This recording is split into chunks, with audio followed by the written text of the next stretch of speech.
पैगंबर भी तीन से पैदा हुआ है, आम इंसान भी तीन से पैदा हुआ है। फरमाया पैगंबर का नसब भी, उसकी सिलसिला भी, उसकी औलाद भी नुत्फे के जरिए और आम बंदे की औलाद भी नुत्फे के जरिए शुरू हुई। पैगंबर हो या कोई आम शख्स हो, इसमें बराबर है। फरमाया सुम्मा इन्नकुम बअद ज़ालिका लमय्यतून।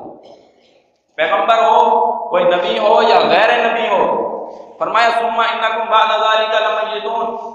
इस जिंदगी के बाद तुम्हें मौत आ जाएगी। सुम्मा इन्नकुम यौमल क़ियामति तुबअसून। रूह कब आएगी?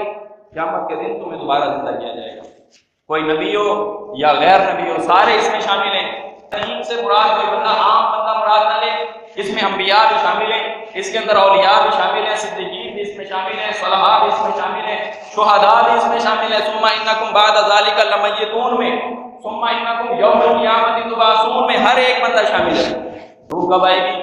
कुरान ने फैसला किया है, रूह क़यामत वाले दिन आएगी।